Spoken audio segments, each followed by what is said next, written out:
Hi, everyone. Welcome back to another episode of Style and Strategy. I'm absolutely thrilled today to be talking to Kim Payne. Kim is a keynote speaker, trainer, and empowerment coach. Kim empowers ambitious professionals to show up, speak up, and step up so they're seen, heard, and fully valued. She has also spent 20 years prior to that in corporate world, becoming her own boss in 2010. She believes in building a better business when you build a better you. I'm Sonia, a personal brand and style coach. My journey began in the corporate world and through lived experiences has led me where I am today. I've walked in those uncomfortable shoes, faced the same challenges and questioned my path to professional success while simultaneously navigating my personal style journey and the challenges that each decade brings. I wholeheartedly believe in the fusion of personal brand and style strategy. My mission here is to provide you with practical, actionable strategies and lived experiences to help you unlock your next level of success through the power of personal brand and style. Let's get started. Welcome to the show, Kim. I'm so excited to be able to chat to you today and have you on the other side of the mic. Sonia, this is such a novelty. And it's interesting, isn't it, when you hear your bio being read out? You know, I still sit there and go, is that me? Wow, that person sounds all right. And then, but all that imposter syndrome and all that other stuff that gets in the way. So yeah, this is really cool. I'm really, really excited. Style and work and bringing all of that together is such a big part of my life. So happy to explore this together. Yeah, a bit of a pinch me moment for me. So why don't you take me back a little bit? You know, in those early years and your corporate success around that, how do you think that the corporate world actually then shaped your approach to sort of empowerment coaching, and how did you actually get there? Really interesting. So my entire life, from literally when I left uni, or actually even before that, because I did economics at uni, it was all in financial services and very, very male dominated and very, very serious. So I'm talking, you know, all the dark suits. You know, I would always wear makeup, but I would never wear bright colors. I really conformed to that kind of masculine world. And I loved it, right? It was all I knew. It was the work that I loved. And I was running up that corporate ladder and doing everything that I could. But even in doing that, and when I got to the end of my corporate career, I started feeling like something of me was missing. So I felt like, you know, without getting into, you know, anything too woo-woo, but I was really suppressing my feminine energy and embracing the masculine thinking, the masculine way of being, of achieving, of KPIs, of revenue targets. Like that was me. And anyone who knows me now would probably laugh because as much as that's important, there was no balance in there. So I really did that. And I got to around about 2010. I was just about to go off and have my baby. I was leaving NAB. I was a senior consultant in their team. I knew, Sonia, that I was never going back. I just didn't know what I was going to do. And it kind of defined me. And I got that kick up the backside, one, because I was having a baby and I was going on maternity leave. But I really needed to do something for me and explore what that looked like. Again, I didn't know what that was going to be. And I ended up going into business with another guy. We went into partnership. He ran a financial planning. I ran the consulting of a business. We both 50-50 owned it. 3 years in, we realized it wasn't working. We got out when we were still friends. So it was really lovely and amicable. And then I've been doing my own thing since 2012. Wow. And what I love most is that I can do what I want, when I want, how I want. So I didn't have to conform to the corporate framework and the bureaucracy and all of that in the past. And this is where really unleashing who I am really started. So it started coming out through my work and over time adjusting that. But then it was able to come out through how I dressed, how I showed up, the sort of, even down to when I would be doing presentations.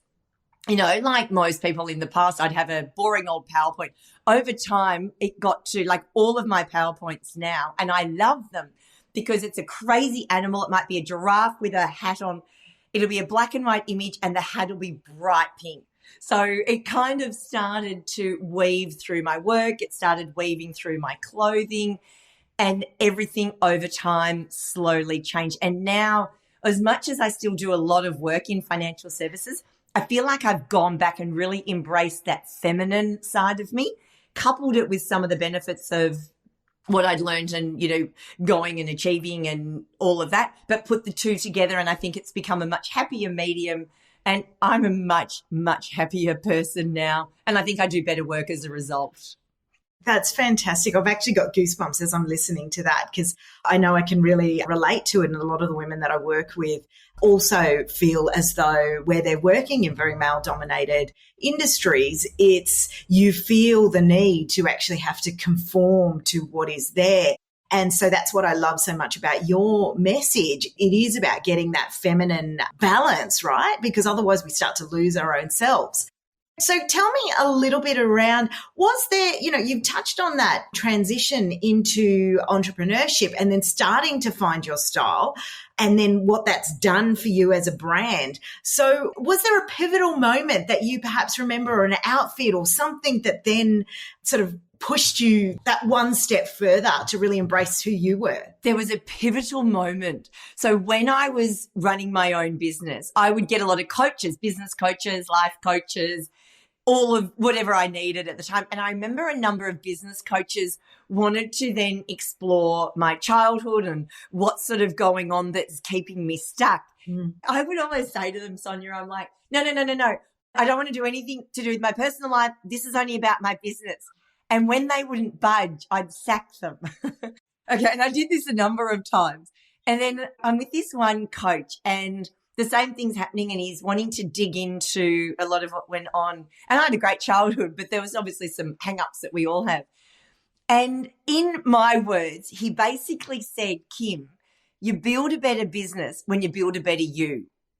And I was like, oh, fruit. How could I have missed that? And from that moment on, I started doing a lot of work on me and really digging deep into who I was and how I showed up in the world and what's going on my inner.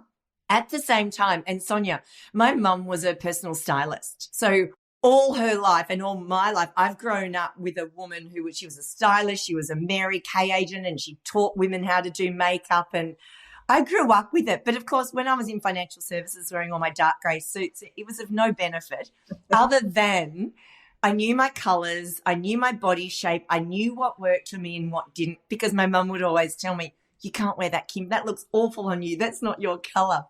So once I had this epiphany about you build a better business when you build a better you, I think subconsciously everything in me started changing, and that included what I wore. And I've always loved colour. And so I started just injecting a little bit of colouring, like I'd wear a bright pink lipstick or a bright red lipstick, or I'd wear bigger, bolder earrings. And over time, it's got to the point where, and you asked about an outfit. Yeah. My absolute number one favourite outfit is my hot pink suit. It is so hot pink, and I wear a hot pink top under it. I'm literally coated in hot pink from top to toe, bright pink lipstick. Whenever I wear that, I walk out the door and I don't care what anyone else thinks. I feel fabulous because I feel like this is me. This is who I am. And I've spoken in front of, at events where I've had, say, 500 accountants in the room, 90% male, and I've still worn my hot pink suit. I know it's not for everyone, but if I don't, and if I just conform and again go back to wearing what was expected of the industry, I don't feel I'm me, which means I don't feel like I'm putting my best foot forward. So over the years, and one of the things I guess that's become part of my personal brand now is bright colour, or all black. I love all black as well. So, yeah, so they were probably two key moments. Was one, when I realised that you build a better business when you build a better you. And secondly, when I'm wearing colours, like bright colours, I feel like me. I reckon I do better work as well. Oh, that is absolutely spot on. And I love the way that you've articulated that as well. One of the underlying tenets that I have as part of the values is bringing through absolutely what's in your inside and bringing it on the outside. A lot of people, might say to me, oh, but clothes has nothing to do with your professionalism and your style and stuff like that. You just need to put a blazer on or anything like that. But you've absolutely hit the nail on the head there, because if you feel confident in it, and then therefore the way in which you can present your brand, present yourself, just becomes more natural and much more powerful in terms of your impact. So, I love that. So then thinking about, the wisdom from the decades that you had working, sort of going through your own personal journey and then building out your business and then working with people around empowering individuals and getting, unlocking that human potential, what crucial lessons do you think have been, I guess, passed along that way? I reckon one of the biggest lessons, and it's interesting you ask this because this very much is what inspired my podcast, isn't it? Which is called Courageous Me. Yet one of the lessons is to have the courage to go and do that thing if it feels right for you, like trusting your intuition. And that's like with me, like I said, even when I changed my slides and wanted to inject a pop of color in. Now, this is very, very risky. Given that a lot of my work was very corporate, it was still all in financial services and predominantly male. But by having that courage to do it, and I'll tell you, actually, I spoke at an event about earlier this year, and when all the feedback comes back, there was one piece of feedback, and the guy said, it was a guy, he said, she didn't use enough text on her slides. And I'll be honest, Sonia, I thought I've never appreciated negative feedback so much in my life. But just having the courage. And what I've actually found is, yes, it's not for everyone. And yes, the bright colour and the boldness is not everyone's cup of tea. But for those that it is, or for those where they'll see I've done something, like this is a really good one. I get a lot of women when I always wear bright colour suits and I'm in the bathroom. Yeah. I get a lot of women come up to me and say, oh my gosh, you're so brave being able to wear that colour. I've got this bright suit and I just haven't got the guts to wear it. And so what happens is I spend 20 minutes in the bathroom having conversations with women, and the conversation usually goes like this. So you've bought the suit. Yes. Why did you buy it? It's like, oh, I don't know. I put it on, or the sales assistant gave it to me in the change room. And I said, and how did it make you feel? And they'll say, oh my God, I felt fantastic. That's why I bought it. And then they'll say, but I haven't had the courage to wear it out in public because I feel like everyone's going to be looking at me and I'm drawing attention to myself. So I flip it and I'll say, well, you've seen me running around this room in this bright green suit or whatever. Do you think I'm doing that to draw attention to myself? And they'll say, oh no, not in the slightest. Yeah. And I'm like, okay, so why do you think that they would think that of you?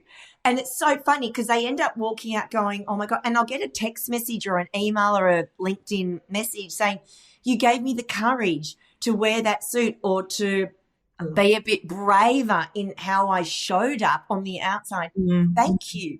And so that's been, I think that courage, and it's quite contagious. That would be one of my biggest lessons over the last probably 5 years particularly, that I believe that I can then help and empower other women doing the same thing.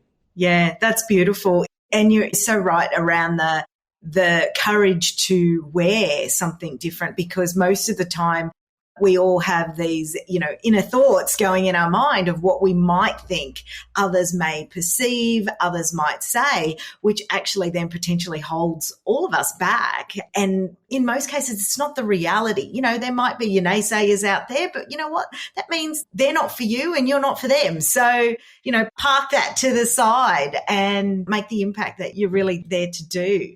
Actually, a woman called Dominique Bertolucci, I think that's her name, I was listening to her on a podcast one time and she was making a comment and she said, some will, some won't, so what? Oh, and it meant, some will like you, but so what? And I remember when I heard that, just connected so deeply with me. Mm-hmm.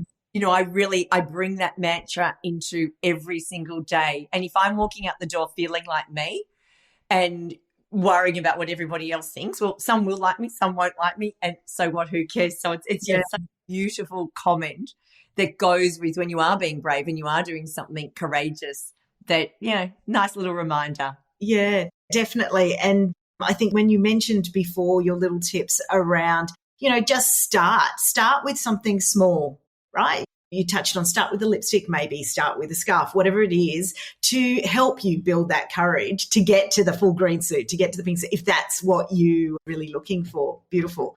And so if you think about leadership, because, I have a few guests on who we all talk about leadership and our leadership journeys. You obviously had a leadership journey through your corporate years. Tell me, was there anything, do you think, that impacted by your brand and your style that through that journey perhaps was a negative experience for you? Yeah, I think to being in a very male world and trying to be accepted as who I was, I really felt like I had to do everything to fit in, to fit into and I mean to the point where how I did my makeup, what earrings I wore, how I wore my hair. As a result of that, I believe that I also held back. I didn't speak up. I didn't share things that I wanted to. I didn't share any of my achievements or my accomplishments. So there were times, honestly, Sonia, where I believe I was overlooked. And that's a lot of to my own inner stuff that I had to work on over the years. But that definitely held me back. And that, again, was holding back who I was. So as a leader, and when I was then leading other people, and even in the work that I do today, I get a lot of younger women that I do work with, or a lot of younger people. One of the things that I really do try to help them with is about being more of who they are. But to do that, you've got to know who you are first. Yeah, exactly. You've got to be really clear on what you bring to the table, what value you bring, and also your own self-value. So over the years, I had to learn all of that, and I think it took me a lot longer to learn it because I didn't really have role models or people that I could go to that I aspired to, that I could have learnt that lesson a little bit quicker. So I believe that it probably did hold me back trying to conform. And to be a leader, I felt like I really had to do that to get taken seriously when I was always competing against the guys. Again, rightly or wrongly, that was my experience of working in a very male world. And so if you had to perhaps talk to your 21-year-old self, what would you say to her? Oh, my goodness. I'd say, please embrace who you are, because it is so valuable just by being you. So valuable. And I would say get past all those hang-ups about what everyone else thinks or what you think you should do, and listen to what is going on inside. Listen to your gut, listen to your intuition, because my gut was always saying, do this or do that, and I just ignored it completely. I railroaded it until it just went quiet and got silent. So that's what I would say to myself. Listen to what's going inside and have some faith, have some belief that your own value is good enough. That'd be mine, Sonia. Yeah. Wise words. Yeah, I'm just 30 years too late. Yeah. No, never too late. True. So I am going to sort of punch into 3 key questions that I normally get my guests to answer. So one is signature style piece. So what's your go-to? And I think you touched on it before, but what's your go-to signature style piece that you feel truly represents your personal brand, and why is it an essential part of your wardrobe? My hot pink suit. Oh, my goodness. With a hot pink top underneath. It is absolutely a signature piece because, one, it's become very synonymous with my brand and bright colours, but in particular the hot pink. And when I wear it, I feel my absolute best. I don't care where I am. And sometimes like I might even just wear, if it's more casual, I might just wear jeans on the bottom and the jacket and the top. Anyway and anywhere that I can wear that suit, that colour, I completely feel that that is who I am on the inside and the out. And I think just touching on that, really from a personal brand perspective, as you said, there's 2 colours like pink really, and then you'll have some sharp blacks as well. But, you know, you start to become easily recognisable very much, you know, if you think of Naomi.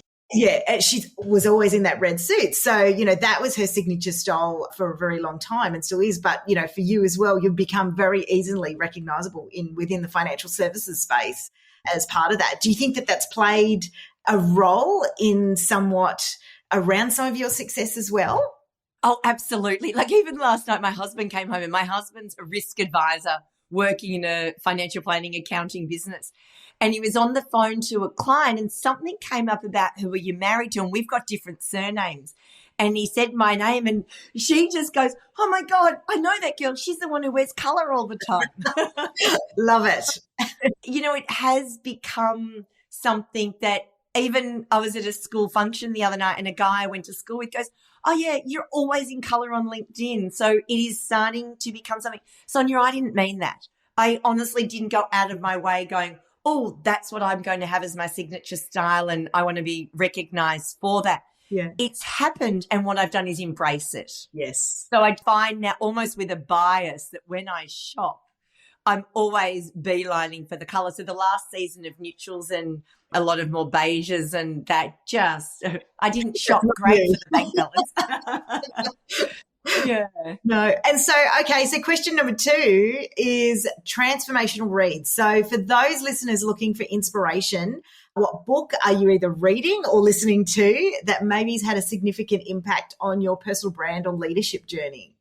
Oh, fruit. I read all the time. Gee, one book. One of them actually is the book Brave by Sheila V. Yeah. I love that. And Believing Bigger. That's another one. These are both women who have had corporate careers. So in Brave, Sheila was a CFO and then went down the path of spirituality. And Believe Bigger, Marshawn, I think her name is, she was a corporate lawyer and then moved down to a lot of personal development and that. And these are two women. Oh, actually, I know what it is. I love those two books. My absolute number one favourite is Believe It by Jamie Kern Lima. Okay. She's a girl who came up with a makeup brand, IT Cosmetics, and sold it to L'Oreal for $1.2 billion. Now, that story is amazing, but that's not why I love her. I love her because she's all about empowering women to be seen, heard, and understood, which is a really big motto and mantra of my own, and about feeling beautiful and feeling confident and feeling worthy exactly as you are, and a lot of tools and tricks to do that. And she wrote a book called Worthy, which is coming out next year. I've pre-ordered it and I'm obsessed with this woman. But yet, ironically, the 3 books, Brave, Believe Bigger, and Believe It, all have a similar flavour. Yeah, similar. Yeah. Oh, I love those. Okay, I'll have to get into those over this break. Oh, yeah, they're fun. Yeah. And then finally, mindset. So we all have those days when we need an extra boost. What's your quick style or mindset ritual that helps you feel empowered to tackle anything? Oh, okay. So Mel Robbins and her high five band connection, that's a really big thing for me. So whenever I do this first thing in the morning when I get up, I literally go into my mirror, so thank you, Mel, and I high five myself. And I look at myself in the eyes and I say, you are beautiful, I love you. Now, some mornings that feels really, really, really weird and uncomfortable, and other moments I embrace it. And when I'm having those days, we have those days where we don't feel good enough or something's going against us, I literally do the same thing. I go to a mirror, I high five myself and I say, you are beautiful. I love you. You've got this. And again, like I said, that's not going to be everyone's cup of tea, but that absolutely helps me reframe and get back into the moment. One of my core values is love. And part of that is loving who you are, not in a weird, icky, egocentric point of view, but I love the human that I am and I embrace it. So they're my go-tos and I do it all the time. Beautiful. Okay, everyone's going to be high-fiving. So thank you. That's been an incredible conversation and so many gold tips along the way. If people want to find out a little bit more about you and how you're working with women, do you want to just let my listeners know? Yeah, so LinkedIn, I'm more active on LinkedIn than any of the other platforms, and that's just Kim Payne, Payne. And my website is kimpayne.com.au. So that's just recently been done. And of course, in the pinks and the blacks and all the colours are very true to form. Otherwise, Instagram, and it's Kim Payne with Nine Rock in that. Nine Rock was the business that I've worked under in financial services. Kim Payne is the brand I'm working under right now, really around empowering women to build better versions of themselves. Thanks, Kim. And I will make sure that I have all those details in the show notes. So if you want to connect with Kim and her wonderful pinks and empowerment, then they'll be there really easy for you to get to.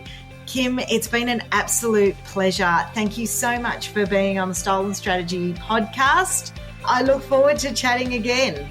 I do too. Thank you so much, Sonia. An absolute delight. Thank you so much for being part of this inspiring episode. If you found value in today's discussion, please don't keep it a secret. Share it with a friend on social media, tag me at Your Style Collective, and leave a review. Your support means the world.